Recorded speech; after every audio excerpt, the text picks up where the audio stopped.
ಬಳ್ಳಾರಿಯಲ್ಲಿ ಬ್ಯಾನರ್ ಗಲಭೆ ವಿಚಾರಕ್ಕೆ ಸಂಬಂಧಪಟ್ಟಂತೆ ರಾಜಶೇಖರ್ ಅವರ ಏನು ಬಲಿಯಾಗಿತ್ತು ಅದಕ್ಕೆ ಸಂಬಂಧಪಟ್ಟಂತೆ ಆತನ ಮೃತದೇಹವನ್ನು 2 ಬಾರಿ ಮರಣೋತ್ತರ ಪರೀಕ್ಷೆ ಮಾಡಿಸ್ತಾ ಇದ್ದಾರೆ ಅನ್ನೋ ಬಗ್ಗೆ ಆರೋಪವನ್ನು ಮಾಡಿದ್ರು. ಇದೀಗ ಮತ್ತೊಂದು ಗಂಭೀರ ಆರೋಪವನ್ನು ಮಾಜಿ ಸಚಿವ ಶ್ರೀರಾಮುಲು ಮಾಡ್ತಾ ಇರುವಂಥದ್ದು. ಅಂದರೆ ಆತನ ಅಂತ್ಯ ಸಂಸ್ಕಾರ ಏನು ಮನೆಯ ಸಂಪ್ರದಾಯ ಪ್ರಕಾರವಾಗಿ ಮಾಡಿಲ್ಲ, ಜೊತೆಗೆ ಆತನ ದೇಹವನ್ನು ಸುಟ್ಟು ಹಾಕಿದ್ದಾರೆ ಅನ್ನೋ ಮಾತನ್ನು ಹೇಳ್ತಿರುವಂಥದ್ದು. ಸರ್, ಹಾಗಾದ್ರೆ ಈಗ ಅವರ ಮೃತದೇಹವನ್ನು ಮನೆ ಸಂಪ್ರದಾಯ ಪ್ರಕಾರವಾಗಿ ಯಾಕೆ ಮಾಡಲಿಲ್ಲ, ಯಾಕೆ ಆತನ ದೇಹವನ್ನು ಸುಟ್ಟು ಹಾಕಿದ್ರು, ತಮ್ಮ ಏನು ಹೇಳ್ತೀರಿ? ನೋಡಿ ಸರ್, ನಾನು ರಾಜಶೇಖರ್ ಅವರು ಒಬ್ಬ ಯುವಕ, ಇವತ್ತು ಇಷ್ಟೊಂದು ದೊಡ್ಡ ಈ ಇನ್ಸಿಡೆಂಟಲ್ಲಿ ಅವರು ಡೆತ್ ಆಗಿದ್ದಾರೆ. ಡೆತ್ ಆದ ನಂತರ ನಾರಾ ಭರತ್ ರೆಡ್ಡಿ ಸಾಬ್ರು ಹೇಳಿದ್ರು ನಮ್ಮ ಕಡೆಯಿಂದ ಫೈರಿಂಗ್ ಆಗಿಲ್ಲ ಅಂತ ಹೇಳಿದ್ರು. ಮತ್ತು ಇವರು ಹೇಳಿದ ಜನಾರ್ದನ್ ಹೇಳಿದ್ರು ನಮ್ಮ ಕಡೆಯಿಂದ ಫೈರಿಂಗ್ ಆಗಿಲ್ಲ. ಆಮೇಲೆ ನಾನು ಮುಂಚೆಯಿಂದ ಕೂಡ ಕ್ಲಾರಿಫಿಕೇಶನ್ ಕೊಟ್ಕೊಂಡ್ಬಂದಿನಿ. ನೋಡಿರಿ, ಎಂಥ ಪರಿಸ್ಥಿತಿಯಲ್ಲಿ ಕೂಡ ಫೈರಿಂಗ್ ಅವರಿಂದ ಆಗಿದೆ. FSL ವರದಿ ಎಲ್ಲ ನೋಡಿದಂಥ ಟೈಮಲ್ಲಿ ಪೋಸ್ಟ್ ಮಾರ್ಟಮ್ದಲ್ಲಿ ಇಲ್ಲ ಅವರಿಂದ ಫೈರಿಂಗ್ ಆಗಿದೆ ಅಂತ ಕ್ಲಿಯರೆನ್ಸ್ ಕೊಟ್ಟಿದ್ದಾರೆ. ಆಮೇಲೆ ಇನ್ನೊಂದು ಆರೋಪಣೆ ಮಾಡಿದ್ದೆ, ಏನು ಮಾಡಿದ್ದೆ ನಾನು, 2 ಬಾರಿ ಪೋಸ್ಟ್ ಮಾರ್ಟಮ್ ಆಗಿದೆ ಅಂದಂಥ ಟೈಮಲ್ಲಿ ಇಲ್ಲ ಒಂದೇ ಬಾರಿ ಪೋಸ್ಟ್ ಮಾರ್ಟಮ್ ಆಗಿದೆ ಅಂತ ಹೇಳಿದ್ರು. ನೋಡಿ, ಒಂದೇ ಬಾರಿ ಮಾಡಿದಂಥ ಟೈಮಲ್ಲಿ ಆ ಪೋಸ್ಟ್ ಮಾರ್ಟಮ್ದಲ್ಲಿ ಆ ಬುಲೆಟ್ ಸಿಕ್ಕಿಲ್ಲ. 2ನೇ ಬಾರಿ ಮಾಡಿದಂಥ ಟೈಮಲ್ಲಿ ಆ ಪೋಸ್ಟ್ ಮಾರ್ಟಮ್ದಲ್ಲಿ ಬುಲೆಟ್ ಸಿಕ್ಕಿದೆ ಅಂತೇಳಿ, ಆ ಬುಲೆಟ್ ಸಿಕ್ಕಿದವ ಅಂದ ತಕ್ಷಣ ಅವ್ರದ್ದೆಲ್ಲ ಕೂಡ FSL ಕಳಿಸಿ ಇಂಥವ್ರು ಬಂದೂಕಿನಿಂದ ಗುಂಡಾರಿದೆ, ರಾಜಶೇಖರ್ ದೇಹದಲ್ಲಿ ಹೋಗಿದೆ ಅಂತೇಳಿ ಎಲ್ಲ ಕೂಡ ಕ್ಲಿಯರೆನ್ಸನ್ನು ಕೊಟ್ಟಂಥ ಟೈಮಲ್ಲಿ ಅಂತ್ಯ ಸಂಸ್ಕಾರ ಮಾಡಬೇಕು ಅನ್ನೋಂಥ ಟೈಮಲ್ಲಿ ಅವ್ರ ತಂದೆಯವರಾದಂಥ ಸುರೇಂದರ್ ರೆಡ್ಡಿ ಅವ್ರದ್ದು ಅಂತ್ಯ ಸಂಸ್ಕಾರ ಮಾಡಿದ್ದಾರೆ. ಉಪ್ಪನಗುಡಿ ರಸ್ತೆಯಲ್ಲಿ ಅಲ್ಲಿ ಹರಿಶ್ಚಂದ್ರ ಘಾಟ್ ಇದೆ. ಆ ಹರಿಶ್ಚಂದ್ರ ಘಾಟದಲ್ಲಿ ಅವ್ರ ತಂದೆಯವ್ರನ್ನ ಉಣಿಕೆಂಥ ಪದ್ಧತಿ, ಅವ್ರ ಕುಟುಂಬದಲ್ಲಿ ಕೂಡ ಉಣಿಕೆಂಥ ಪದ್ಧತಿ.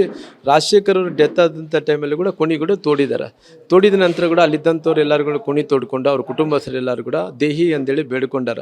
ದಯವಿಟ್ಟು ನಮ್ಮ ತಂದೆಯವರಾದಂಥ ಸುರೇಂದರ್ ರೆಡ್ಡಿ ಅವರು ತೀರ್ಕೊಂಡೋಗಿದ್ರು. ಆ ತೀರ್ಕೊಂಡೋದಂಥ ಟೈಮಲ್ಲಿ ನಮ್ಮ ತಂದೆಯವ್ರನ್ನ ಮಣ್ಣಲ್ಲೇ ಇಟ್ಟು ನಾವು ಅಂತ್ಯ ಸಂಸ್ಕಾರ ಮಾಡಿದ್ವಿ. ದಯವಿಟ್ಟು ನಮ್ಮ ಮಗನ ಕೂಡ ಅಂತ್ಯ ಸಂಸ್ಕಾರ ಮಾಡೋಕ್ಕೆ ಅವಕಾಶವನ್ನು ಮಾಡಿಕೊಟ್ರಿ ಅಂದಾಗ ಈ ಪೊಲೀಸು ಅಡಿಷನಲ್ SP ಆದಂಥ ರವಿಕುಮಾರ್ ಅವರು, ಶಾಸಕರು ಎಲ್ಲರೂ ಕೂಡ ಅವ್ರ ಕುಟುಂಬಸ್ಥರನ್ನ ಬೆದರಿಸಿ ಅವರು ಎಲ್ಲರೂ ಕೂಡ ಏನು ಹಂಗ ಹಿಂಗ ಅಂತೇಳಿ ಆವಾಜ ಶಬ್ದಗಳಿಂದ ಬೈದು ಏನೇನೋ ಮಾಡಿ ಅವ್ರ ತಂದೆಯವರು ಅವ್ರ ತಾಯಿಯವರು ಕೇಳ್ಕೊಂಡ್ರೆ ಕೂಡ ಅವ್ರ ತಾಯಿ ಕೇಳ್ಕೊಂಡ್ರೆ ಕೂಡ ಅವ್ರನ್ನ ಭೂಮಿಯಲ್ಲಿ ಅಂತ್ಯ ಸಂಸ್ಕಾರ ಮಾಡೋಕ್ಕೆ ಕೊಡಲಿಲ್ಲ. ಅವ್ರನ್ನ ತೊಗೊಂಡೋಗಿ ಅಂದರೆ ಎಲೆಕ್ಟ್ರಿಕಲ್ ಏನು ಫೈರ್ ಮಾಡಿ ದಾನ ಸಂಸ್ಕಾರ ಮಾಡಬೇಕಾಯಿತು, ಆ ಸುಟ್ಟು ಅಂತ್ಯ ಸಂಸ್ಕಾರ ಮಾಡೋಂಥ ಕೆಲಸ ಮಾಡಿದ್ದಾರೆ. ಅವ್ರ ಪದ್ಧತಿಯಲ್ಲಿ ಇಲ್ಲ. ಆದರೆ ಯಾಕೆ ಹಿಂಗೆ ಮಾಡಿದ್ದಾರೆ ಅಂತ ಹೇಳಿದ್ರೆ, ಅವ್ರ ದೇಹದಲ್ಲಿ ಒಂದೇ ಬುಲೆಟ್ ಇದ್ದಿಲ್ಲ, ಇನ್ನು 4-5 ಮಂದಿ ಬುಲೆಟ್ಗಳಿದ್ದು. ಆ ಬುಲೆಟು ಮತ್ತೆ ಪುನಃ ಇನ್ವೆಸ್ಟಿಗೇಷನ್ ಆದ್ರಿಗಿನ ಪುನಃ ಯಾರನ್ನಾಗಲೂ ಅಬ್ಜೆಕ್ಷನ್ ಮಾಡಿದರೆ ಈ ಪೋಸ್ಟ್ ಮಾರ್ಟಮ್ ಆಗ್ಬೋದು ಅನ್ನೋಂಥ ಕಾರಣದಿಂದ ಇದನ್ನು ಮುಚ್ಚಾಕಬೇಕು, ಸಾಕ್ಷಿಗಳು ನಾಶ ಮಾಡಬೇಕು ಅನ್ನೋಂಥ ಕಾರಣದಿಂದ ಇವತ್ತು ಅವರು ಪೋಸ್ಟ್ ಮಾರ್ಟಮ್ ಇದನ್ನು ಮುಚ್ಚಾಕೋ ಸಲುವಾಗಿ, ಸಾಕ್ಷಿ ನಾಶ ಮಾಡೋ ಸಲುವಾಗಿ ಈ ರೀತಿ ಮಾಡಿದ್ದಾರೆ.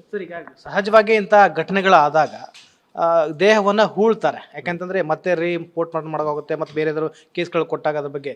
ಬಟ್ ಇಷ್ಟೊಂದು ಆಸಕ್ತಿ ವಹಿಸಿ ಆ ದೇಹವನ್ನು ಸುಟ್ಟೋಕ್ಕೆ ಕಾರಣ ಏನು ಅಂತ ಅವರು ಏನಂತ ಹೇಳಿದ್ರೆ, ಈ ಸಾಕ್ಷಿ ನಾಶ ಮಾಡಬೇಕು, ದೇಹದಲ್ಲಿ ಒಂದೇ ಬುಲೆಟ್ ಇದ್ದಿಲ್ಲ, ಇನ್ನು 4-5 ಬುಲೆಟ್ಗಳು ಇದ್ದವು. ಆ 4-5 ಬುಲೆಟ್ಗಳು ಇರೋಂಥ ಟೈಮಲ್ಲಿ ನಾವು ಪ್ರೂವ್ ಮಾಡಿರೋದು ಒಂದೇ ಬುಲೆಟ್ ಎಂದು ಪ್ರೂವ್ ಮಾಡಿದ್ವಿ. ನಾಳೆ ಅಕಸ್ಮಿತವಾಗಿ ಯಾವುದನ್ನ CBI ಆಯಿತು, ಇಲ್ಲದ್ರೆ ಸರ್ಕಾರದ ಕಡೆಯಿಂದ SIT ಆಯಿತು, ನಂತರ ಇಲ್ಲಾದ್ರಿಗಿನ ಇನ್ನೊಂದಾಯಿತು ಎಂಕ್ವೈರಿ ಆದಂಥ ಟೈಮಲ್ಲಿ ಮತ್ತೆ ದೇಹವನ್ನು ತೆಗೆದ್ರೆ ನಮಗೆ ತೊಂದರೆದಲ್ಲಿ ಸಿಗಾಕೊಂತೀವಿ. ಇವತ್ತು ತಪ್ಪಿಸ್ಕೋಬೇಕು, ನಮ್ಮ ಸರ್ಕಾರ ಇದೆ. ಸರ್ಕಾರ ಇರೋಂಥ ಟೈಮಲ್ಲಿ ನಾನು ಶಾಸಕನಿದ್ದೀನಿ.